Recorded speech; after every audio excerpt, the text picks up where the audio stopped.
Ladies and gentlemen, welcome to Real Talk with Saieed Ali. I am your host, Saieed. We do want to thank you for joining us tonight, viewers. A little on the update with the cargo stars and the boats. The seafarers, represented by the SWWTU trade union, staged a protest at the Trinidad and Tobago ferry terminal on Tuesday, accusing the government of sidelining qualified local workers. This came after former workers of the Cabo Star are calling for equity, as they say the MV Blue Water Harmony vessel is currently being operated by foreigners. Anthony Alexis of the SWWTU said the union was neither informed nor consulted ahead of the transition. Just under 30 workers are affected. Listen to this. The workers are here today because they're being treated unkindly. Injustice had been taking place. Before we had a lot of workers working on the Cargo Star, and now this vessel come to replace the Cargo Star. They bring foreigners to carry out the duties where our locals supposed to be doing. Our locals are properly qualified. They have worked internationally. They work on all different vessels, and we was not informed. We find we have been totally disrespected.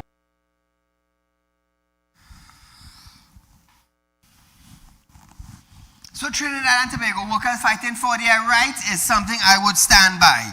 Why do we have foreigners working on that particular boat when we have qualified workers right here in Trinidad to work on the very same boat? Why? Blue Water Harmony. What is it doing different that these workers and them don't know? Or train the workers and them in something new. That is all. Put them on the boat. They are accustomed with the boat life. They are accustomed working on the boat between Trinidad and Tobago. Put them on the boat, show them X, Y, and Z with a supervisor maybe for a month or two, and let the boat workers work. This is madness, Trinidad and Tobago. Imagine they sidelining qualified local workers. Why is this happening? Why is this happening? And then we speak out, when we speak out now for the rights, they want to tell us we are wrong. How are we wrong? You gonna tell me you sideline 30 workers? 30 workers to bring in 30 foreigners? No, that is madness. That is madness. That's craziness. Why? Trinidad and Tobago, current affairs segment. This is what we have for you. Has already approved the establishment of the World Bank Group's permanent office in Port of Spain. This was confirmed by Minister of Planning, Economic Affairs and Development, Dr. Kennedy Saratan Singh, who said this move will unlock major financing for TNT's private sector. Speaking at a press conference at the University of the West Indies, he revealed that the World Bank has already selected office space and has begun mobilizing personnel. Listen to this. And they have already selected an office space. They have staff already looking to move down. So we're moving very, very assiduously to bring those supports required to be able to give the jolt. Because whether we like it or not, we will not get foreign revenues coming out of the energy sector anytime soon. That will give us the type of... So we need that kind of injection coming in. So now Trinidad and Tobago, listen to this, This sounds interesting. He said, the government has asked the World Bank to structure a multi-billion-dollar investment pipeline for local business, especially to export-oriented sectors. Listen. It's finally established in Port of Spain. Their mandate is to create, through the IFC and MEGA and other agencies, is to create that funding available for local businesses to inject, and that will be, and we have asked them to set up that funding between $1 and $3 billion US. So that's what this government has been working very, very hard. The Attorney General is in the process of vetting those agreements. So viewers, what is interesting is that the minister also claimed that the institution had been trying to establish a presence in Trinidad and Tobago for nearly a decade, but has faced with obstruction from the former government. Now, ask yourself this. Why did the World Bank face obstruction from a former government in Trinidad and Tobago? Why? Why was the red tape? Why they didn't set up here a decade ago? Was it because of high favors? Was it because of they don't want the World Bank to know who is being favored in Trinidad and Tobago? Was it because they don't want the World Bank to see where money is going and who is collecting it?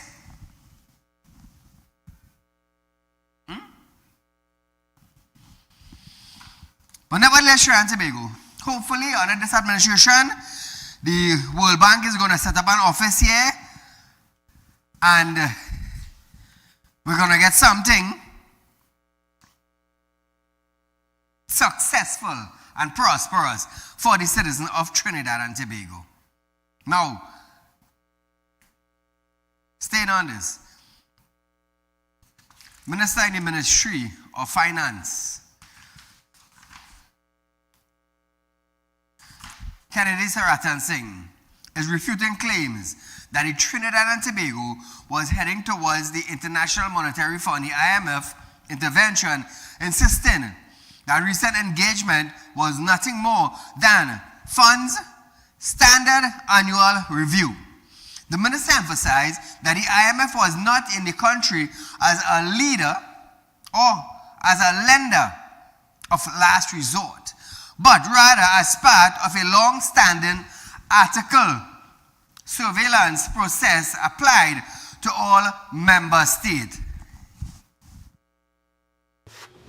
Visits a number of countries to do what is called an article for consultation, which we just concluded in Trinidad and Tobago.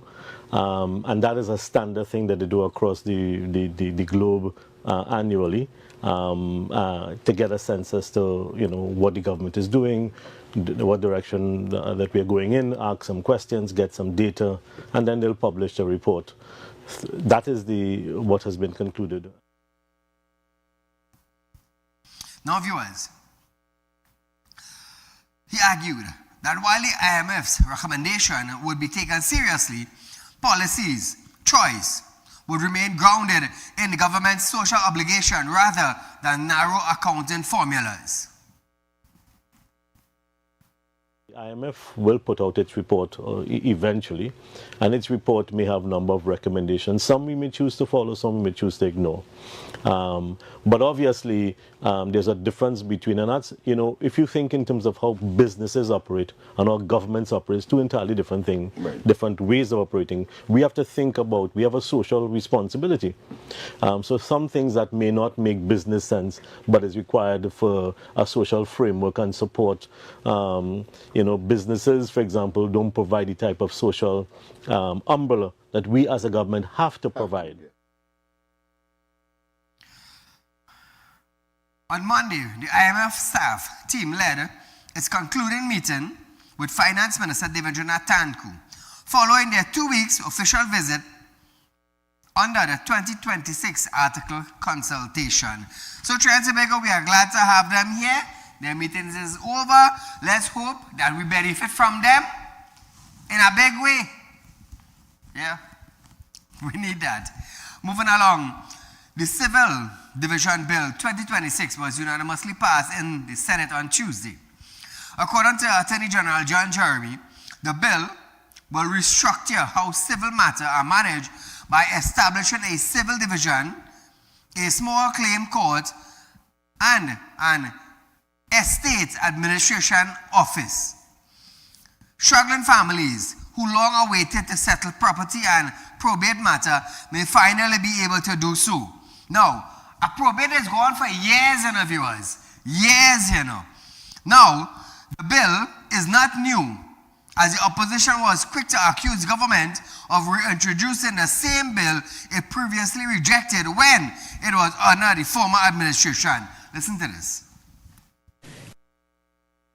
It is an exact replica, clause for clause, word for word, of the bill which we laid in the House of Representatives and which we debated on the 20th of September 2024. The opposition, now the government, vehemently opposed that law and said, as a matter of fact, in the vote when it was taken, that they would not support the divisions of court. Probably they had a change of heart. They had a change of heart. Just as they have a change of heart to the citizen when they told the citizen that the Paynem administration is taxing the country to debt. We are taxing the citizens to debt. Fines are killing them. The merit point, they're banning the license, they can't work. So they had a change of heart, Mr. Rawi, and they decided to reintroduce something new. But I'll tell you this. A probate and property matter goes on for years upon years upon years in the courts of Trinidad and Tobago. When somebody dies, let me tell you something, the amount of drama the family have to go through, or the children, or the widowed wife, it's problems, real problems. So if this bill comes into effect and property and probate and thing could be able to be settled within 3 to 6 months, it will be good. It will be nice, because sometimes people buy a car, you buy a house from a man, boom shot within the 3 months now of doing over everything now, the man come and die, your car do nothing, vehicle can't transfer, house cannot divide, money cannot split, and that is one set back and all right in our country. So within 3 months or 6 months, if this bill could be effective, let me tell you something, a lot of people would be happy. A lot of people would be happy. Trinidad and Tobago, you would tell me, if my father dead, or my wife died, you would tell me that it'll take 5 years to do a probate, by the time that the car rotten, by the time that the bank sees the house, by the time that the grandchildren could die. You never know what could happen. And this is sometimes a simple little thing, that goes on for years. The man have 2 sons, he have a wife, he have nothing outside, he have a little money in the bank. Why is it that the children and the widow wife have to wait 5 years to share everything? Why? It doesn't make sense. It does not make sense.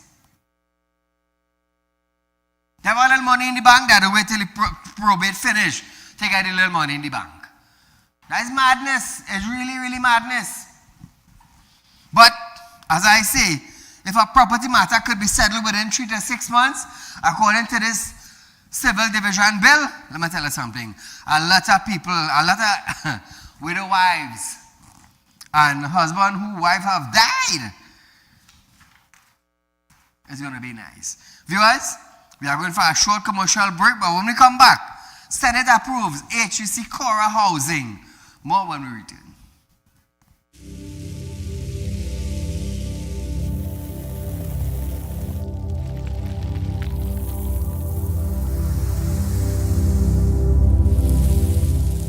We'll be right back.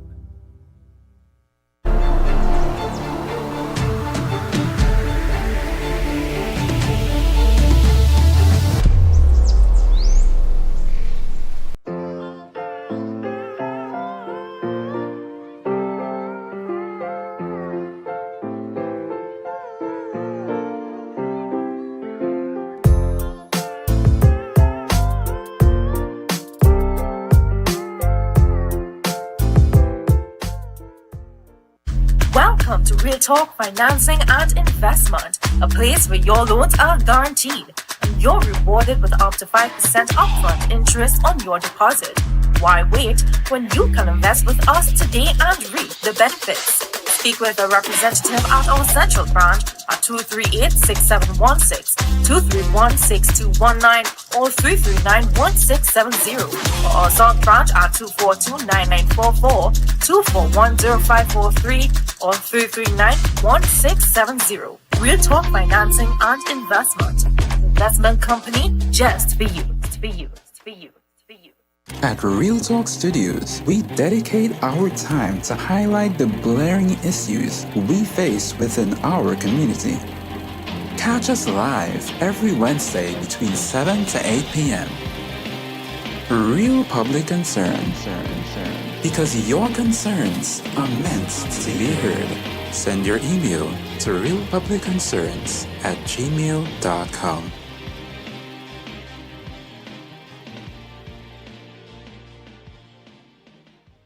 When life throws you a curveball and you need a clear path forward, trust Real Talk Wrecking Service to get you back on track. Whether you're stuck on the roadside or dealing with an unexpected breakdown, our 24/7 wrecking service is just one call away. Fast response, reliable towing, and a team that's got your back. At Real Talk Wrecking Service, we don't just tow, we rescue. Real Talk Wrecking Service, your lifeline on the road to recovery.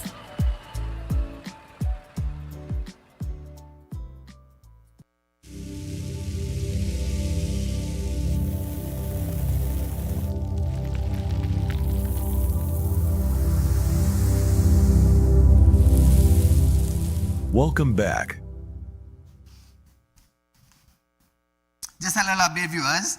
The new fixed penalty fine, the updated version, have been released in the public domain, probably the last hour or so.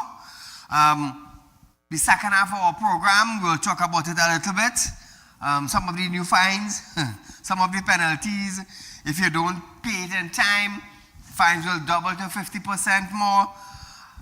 In the second half of our program, we will go through some of the details. Now, Trinidad and Tobago, the Senate has approved a motion to facilitate the legal acquisition of land in Cora, where 100 townhouse has already been constructed, clearing the way for Housing Development Corporation, AGC, to begin their process of distributing the unit. Now, Trinidad and Tobago, listen to this, the AGC built 100 houses.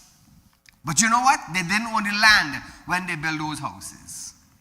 It's sad, eh? Could you imagine what took place there? Who collect money and who didn't collect money? Who turned their head and who operated like they didn't have a tongue in their mouth? During Tuesday's Senate, Legal Affairs Minister Saddam Hussein clarified that although the agency constructed 100 townhouses in Cora, the corporation does not legally own the land. Madness! And listen to this. HDC, Mr. President, is ready for the distribution process. But they cannot, as I said, process the deeds of lease because there is no root title. The HDC does not own the lands, notwithstanding that they have built upon the lands. Mr. President, the owner of the land is no secret. According to the notice that was published, the lands now formally belong to TMV Limited. These were assets that were acquired through the CL Financial matters, Mr. President. So who collected, who didn't collect it, who had to turn their head and collect, who tongue couldn't speak and collect? Trinidad and Tobago, let me tell you something. Imagine the HGC.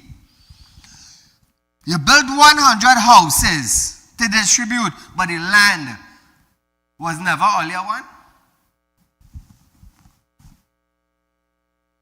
How do you call that? Was that a corrupt move? I don't know, I'm asking. So the agency building houses on land that does not belong to them. And if I could go by the red house, in the back of the red house, and put on a concrete structure, that on my land. So if the agency could build house on land that doesn't belong to them, I could go and get a piece of land somewhere and put up a house then. And it happened under the last administration. How wonderful. I wonder who get hush mouth money. But nevertheless, This situation stems from the failure of the Commissioner of State Land to assume possession of the Cora Townhouse development within the required 6 months time frame.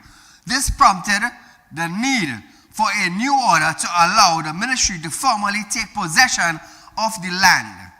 He urged senators to support the motion, stressing that without legal title, the housing unit cannot be distributed.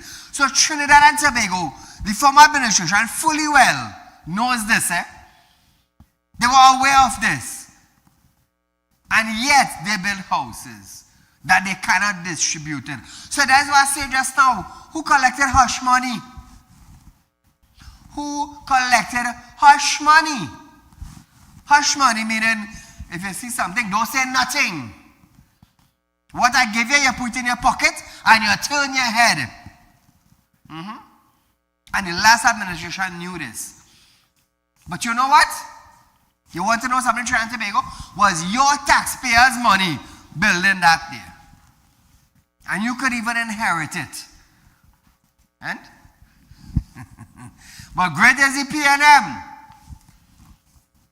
All I didn't know, so now you know. So if you have no greatness again, your taxpayers' money was being filtered out of the system. Look at the condition of the road today. Look at it. Look at the condition of schools today. It's saddened. But great is the PNM that you didn't know what was taking place of. But nevertheless, in the coming months you will know more. Now Trinidad and Tobago, listen to this video. And those units at this particular site cannot be distributed, notwithstanding I'm told that there was a hurried allocation process prior to the general election. The deeds of leases cannot be issued simply because the state does not have title for the lands.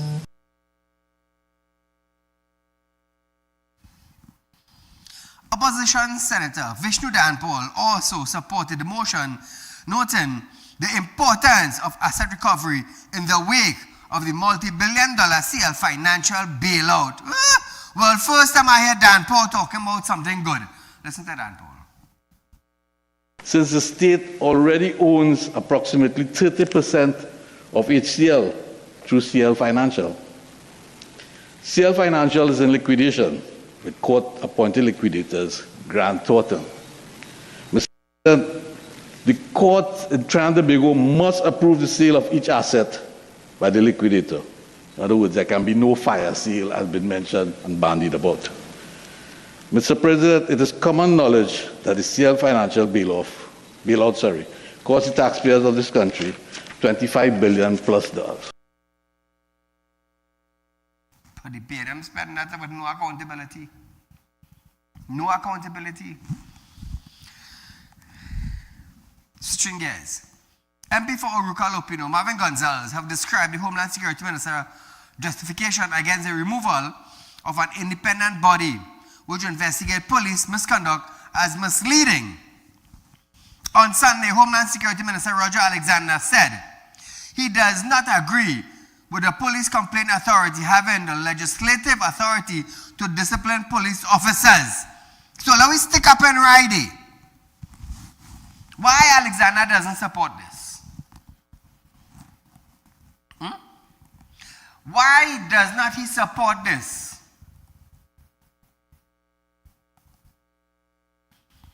We have seen in the past corrupt officers. Officers transporting marijuana, cocaine, illegal firearm. Officers abusing their power. And who do we have investigating these officers? Another corrupt officer? So Alexander wants to take the authority from the Police Complaint Authority. What do you think about that, Trinidad and Tobago? Alexander was once before the court. Was once before the court.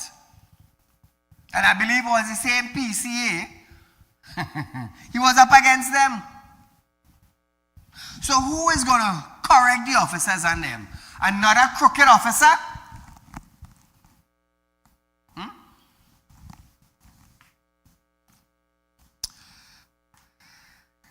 He said, police should be trusted as the primary investigator of officers' misconduct rather than independent body. However, Gonzalez strongly disagree. Even myself disagree with it. Imagine we have two officers, a senior corrupted officer and a junior corrupted officer. And the senior corrupted officer have to investigate now the junior corrupted officer. Who's right and who's wrong? Ask Alexander. Alexander was before the PC at one point in time in the court. Maybe he didn't like how they operated, but at the end of the day, if you're wrong, you're wrong. Listen to this video.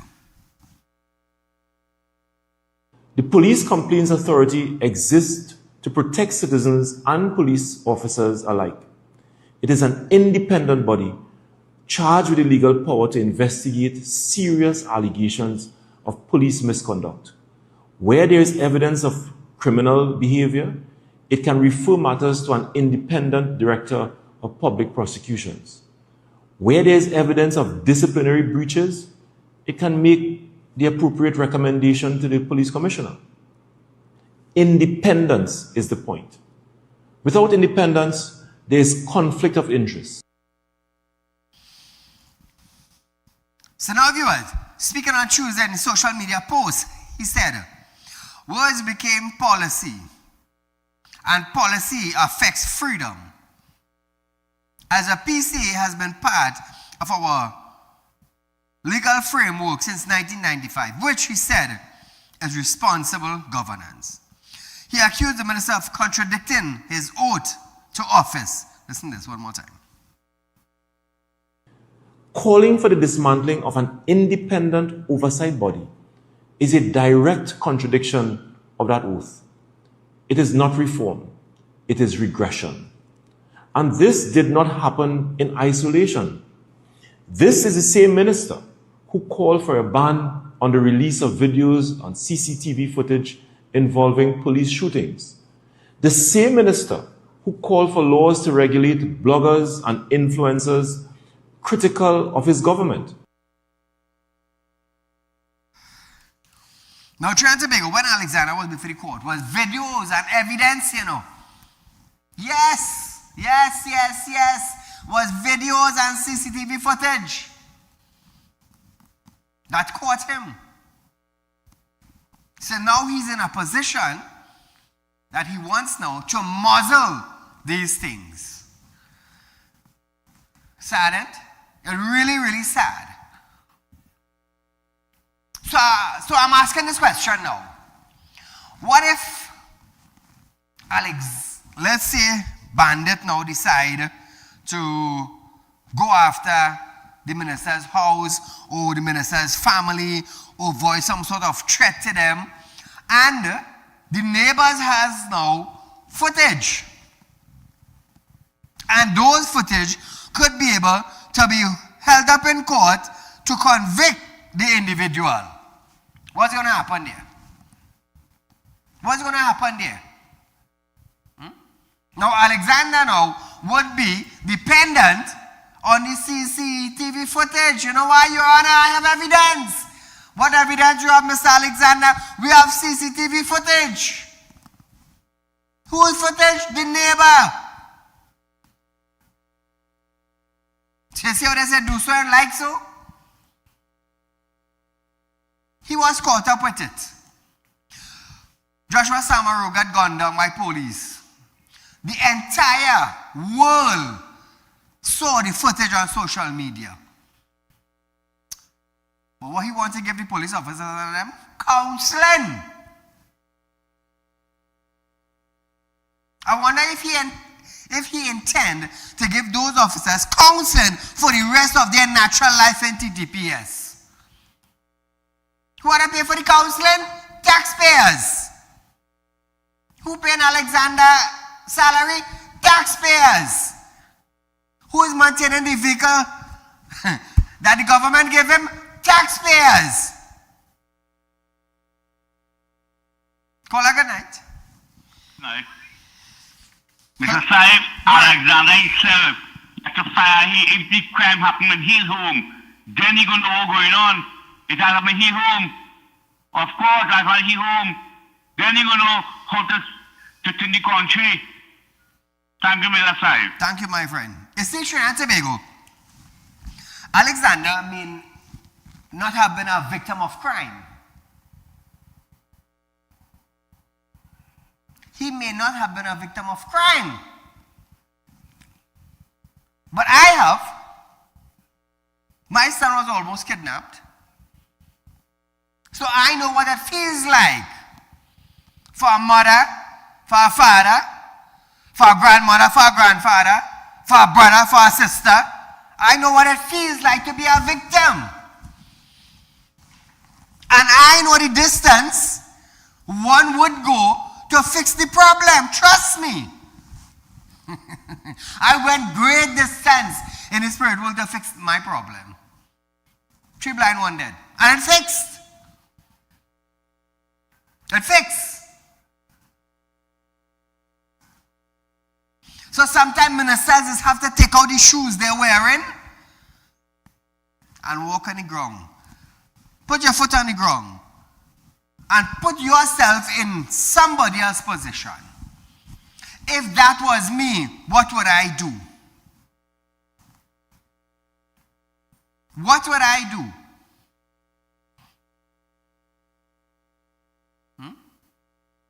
So, I want to ask Alexander and TTPS officers, you all have seen the footage where Joshua was gunned down. If that was your son, what would you have done? You being the police officer you are. What you would have done? Reports coming out is that the girlfriend of Joshua is in the hospital and is on a police guard. Like she do something real drastic. It's sad. At one point in time, even the mother was barred from seeing her own daughter. It's sad, you know.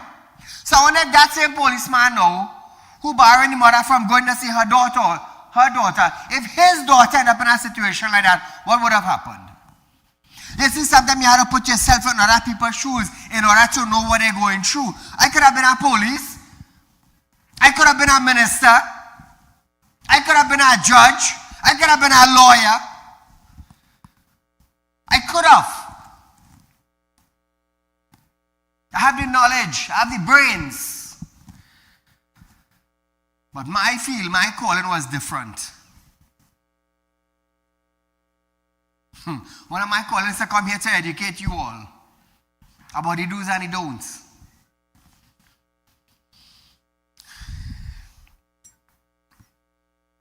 Trinidad and Tobago, Gonzalez also pressed on the silence of the Prime Minister and the Attorney General on this matter, which he said is deafening. Listen to this. That silence tells us, the country, that Roger Alexander is speaking for this government. Citizens, these are dangerous times. Democracies do not collapse overnight. They erode slowly. This is not about politics. This is about constitutional guardrails. My duty as a member of parliament is to speak for you and to hold this government to account. Your duty as citizens is to speak up. Use your voice. So viewers, we're going for a short commercial break, but when we come back, recording of police officers. Let me tell you something. I'm going to educate you on this when we return.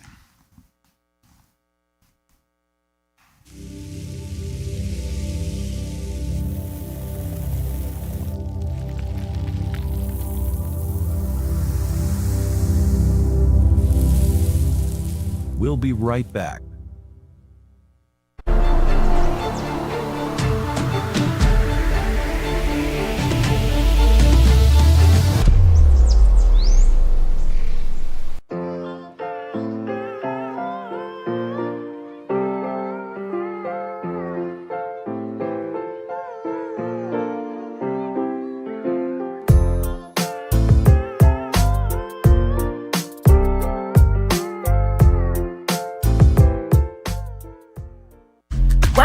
Real Talk Financing and Investment, a place where your loans are guaranteed and you're rewarded with up to 5% upfront interest on your deposit.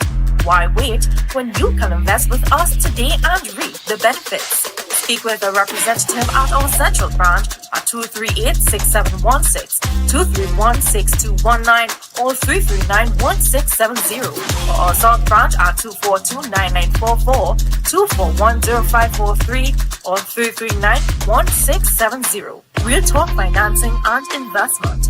Investment company just for you. For you. For you. At Real Talk Studios, we dedicate our time to highlight the glaring issues we face within our community.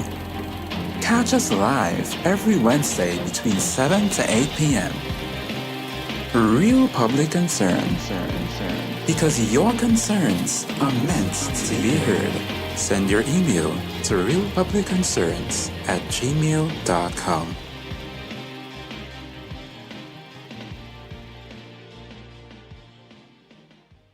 When life throws you a curveball and you need a clear path forward, trust Real Talk Wrecking Service to get you back on track. Whether you're stuck on the roadside or dealing with an unexpected breakdown, our 24/7 wrecking service is just one call away. Fast response, reliable towing, and a team that's got your back. At Real Talk Wrecking Service, we don't just tow, we rescue. Real Talk Wrecking Service, your lifeline on the road to recovery.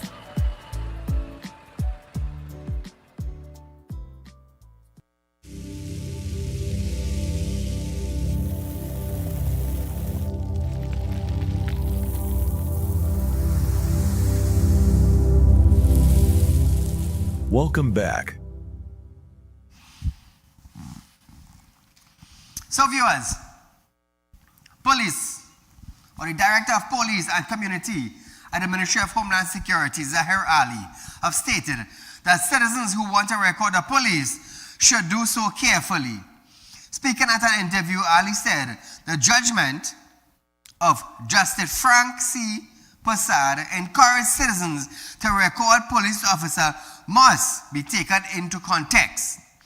Ali noted obstructing a police officer is anything that can cause the officer to abandon the duty they were doing to attend to someone who may be recording them at the time. He added that many recording police officers must be aware that their presence can be hindrance. Listen to this. While you have the option to record, it must be exercised responsibly in these circumstances. And hence why I'm saying to you that had the intervention not been made, you may have found that every citizen coming into contact with the police pulls out a phone, and in some instances it could have created some situations. So Trinidad and Tobago, listen this. You want to record a police officer? Not a problem. Stay opposite the officer. It's simple. If the officer doing something on the left side, you go on the right side of the road. Go on the right side of the road. So when you hear the officer coming towards you now, that officer better have a reason. I'll tell you something, Trinidad and Tobago. You see all this thing? You see all this thing that is happening now with recording and device on your windscreen that Zachor said? All of this is taking place because of the killing of Joshua Samaru. All this whole bacchanal thing. Before it wasn't a problem. It was not a problem. Alexander never had a problem with that. Never had a problem with that being a police officer. If you see something, say something. Yeah? If you have footage, release it. He never had a problem. But when he reached in hot water, after seeing the video, it caused him now to stir up something different. I had to protect my police officers. Them same police officers and them put Alexander on the spot and the whole nation against him. Why? Because of a few officers. So do we hear Trinidad and Tobago blaming the officers? No. because of what Alexander said and where those officers have him. That is why he liked this city. It's not what you didn't do, you know, it's what you do. And that's the problem. Because of those officers, Alexander is in this position today. Yeah. That is why when Gary Griffith was Commissioner of Police, Gary Griffith understood that police could get him in trouble. Imagine you're a police officer and you don't want to take a lie detector test. Who you protecting? Tell me. Who you protecting? Gary understood leadership. Alexander understood order. Why? Because he had to take order. Now that you're in a position to give an order, you don't know how to give it. Because you're confused with leadership and being a foot soldier. Sad. It's sad. That is why they are coming against him very hard. Those same officers have Alexander in a hot spot now. A hot spot back against a wall. You see, when you was a police officer, you could have lead the police. But now you're representing the police and the citizen. You're back jam against a wall. You have no idea what to do. And that's the difference. That's the difference. Now, footage. Alexander wants to bring legislation to stop individual from sharing footage of police on social media. And that's the same men and them who say, if you see something, say something. We have to get back the trust of the people in order for us to solve crime. We need the citizen. All of us all I want to muzzle the citizen now. The very same citizen all you need. You know what countries, officers may be watching Trinidad and Tobago and laughing at us? Now, Zachar, in your vehicle, dashboard cam, your phone on the windscreen, videotaping going along the road, all of a sudden Zachar have a problem with that. Why? Because of the footage that was damning police. So you know what? Alexander come to me, we talk, and I go against the citizen now. If you no dashboard cam, no mounted device on your windscreen to tape where you're going forward, who working hand in hand? Homeland Security Minister and Zachar. Why? No CCTV footage, no dash cam, no mounted camera on your windscreen, no footage. Let me tell you something. Trinidad and Tobago. You see, Zachar feels Saieed, who he once said, media personnel, all you feel we stupid. You all feel Saieed dotish. Let me tell you something. I ain't just talking English, you know. It's 6 different languages I just talk, you know. Arabic, Urdu, Sanskrit, Hebrew, Greek, and English. It's 6 different languages I just talk, not just English. So if all you feel like one duncy head, take, you know what it is how I saying, don't take God out of your thought, take that stupid thinking out your head. Take that stupid thinking out your head. Because the 2 ministry is in one collaboration, no video footage. No video footage. And other countries now, looking at we ministers, but how them could be so dumb. They're asking all you, telling all you, how these ministers could be so dumb.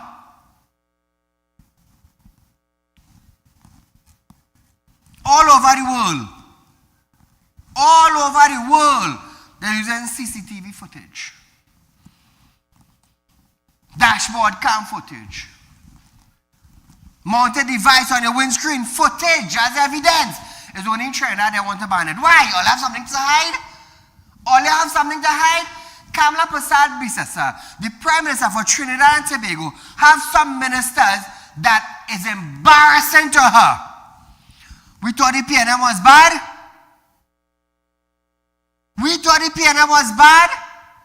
Dr. Rowley, the Minister of National Security, Fitzgerald Hines, embarrassed Dr. Rowley all over the world. All over the world. You know why? It is not my job to make sure Tobago feel safe. But Dr. Ali couldn't say nothing. He couldn't say nothing. Kola, good night. Good evening, Saeed. Go right ahead, you're live. Why is this Mr. Alexander so against cameras? Evidence. Why? Why is he against it? There's all over the place, all over the world. Those evidence have saved innocent people. Correct. From being killed. Why is he so against? And he's so angry and is vicious in his tone. Why does he want it? He doesn't want people to see what the corruption of the police station is. In Canada here right now, just last week they arrested about 8 of them. One retired.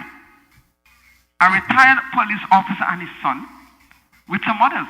Burning down tow trucks, have a lot of crime and criminality going on. Correct. But at least in these places there's proper investigation where they can get to the folk. Because I don't understand why is he so against the evidence? Why is he so against it? And then he's sounding so angry. Like, who is he against the people? You know? It's just ridiculous. They need to overhaul this whole system, and the Prime Minister needs to reshuffle. He needs a different job. Have a good evening. Thank you, my friend. So Trinidad and Tobago, listen to this statement now. Ali said distance is a factor in whether a member of the public is obstructing an officer or not. Listen to this. In my respect of your distance will be impacted by the nature of your crime that we are dealing with. So you may have a situation where if I say 5 feet, a murder in itself, in terms of how it may have occurred, maybe an entire community can be cordoned off, which you can call a crime scene because persons are coming and leaving. You may have the dead body at this point, but the vehicle that was used may be 10 feet away. So this crime will determine, or the investigation will determine what constitutes a crime scene. So this is why I said to you on my live program, if you want to tape an officer, if he on the left side, you go on the right side. If you are 5 feet away from him, go back 10 feet and start your recording. I'm telling you. Now, Ali represents TDPS. I understand he has to defend TDPS. I understand that. So I wouldn't go against that. He have to protect them. I understand that. But what you're saying and doing, those same officers who you trying to protect could put you in a hot spot.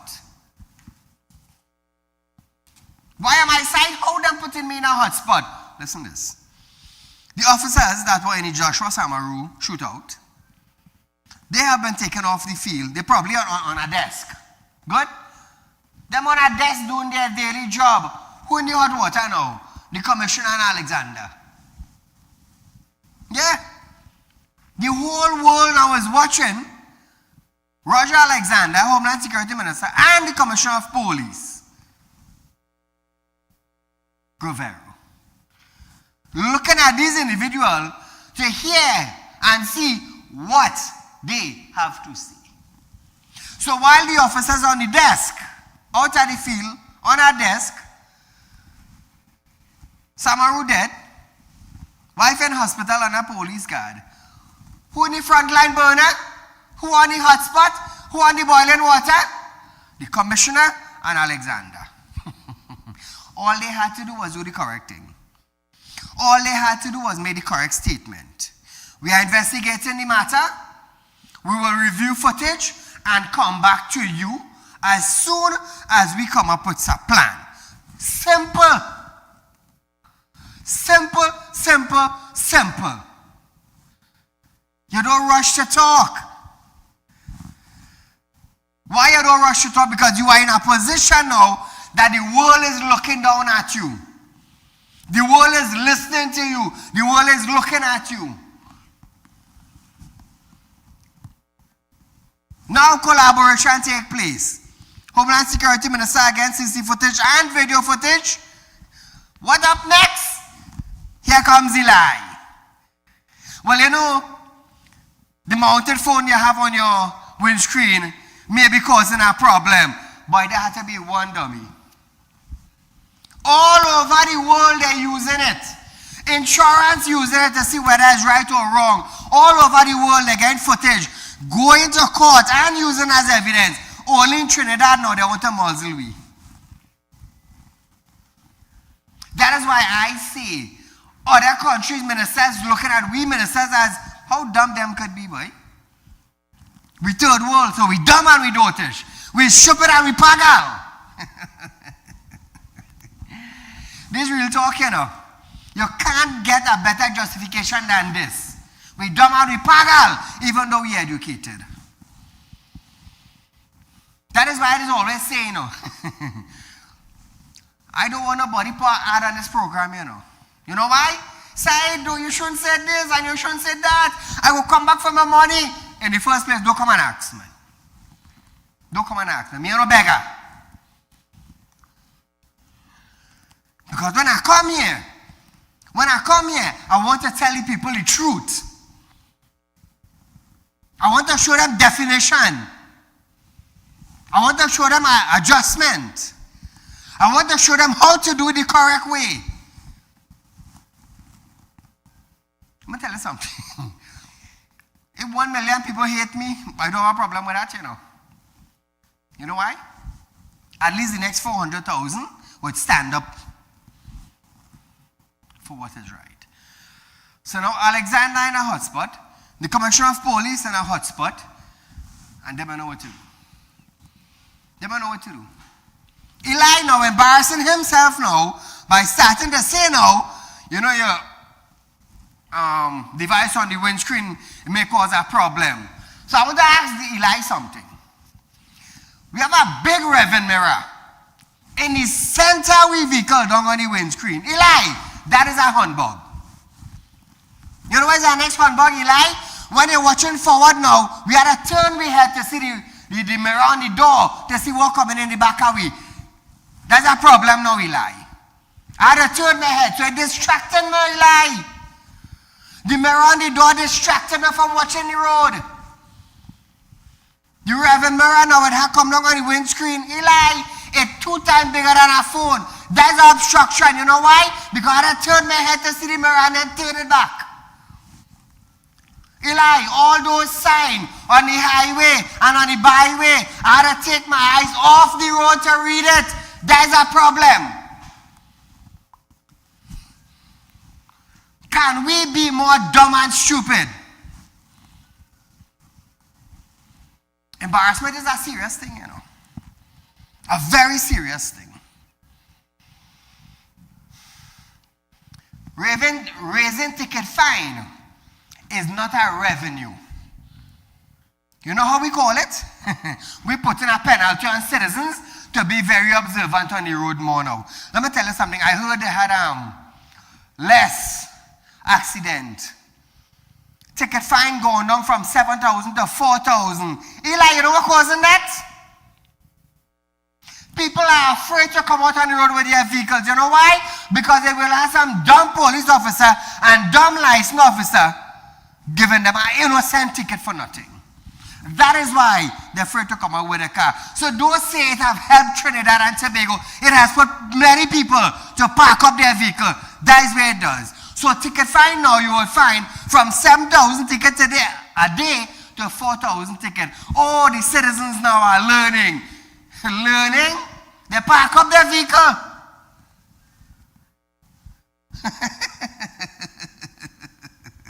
Common sense. Common sense. You enforce the same laws you had by putting the police and the license officer and the traffic warden. You don't penalize a citizen and expect them to learn. You don't do that. But then again, Trinidad and Tobago, let me just tell you a little. They say knowledge is power. Good? Let me just tell you this. In order for IMF to grant a loan to Trinidad and Tobago, seeing that the deep trouble we're in, you have to increase revenue. You have to cut expenditure. So cutting out corruption, cutting out organization that is involved in corruption, cutting out contracts. You're cutting expenditure. Raising revenue. Ooh, well, let me go. A ticket that was 1,000 going to 2,000. You raise $1,000 right there. You raise revenue. Yeah? I could tell you I'm in accounts. I am running Real Talk Credit Union and Real Talk Financing. We just lend money. We just give out loans. I'm in accounts. So I could tell you, you cut your expenditure, you raise your revenue by different methods of raising what? Funds. So when the IMF sees that now, what we getting? I'll let come Trinidad and Tobago tell me something. What we getting? We gonna get money borrow. The PNM did it. They use their strategy. But the thing about them now, the last fiscal year,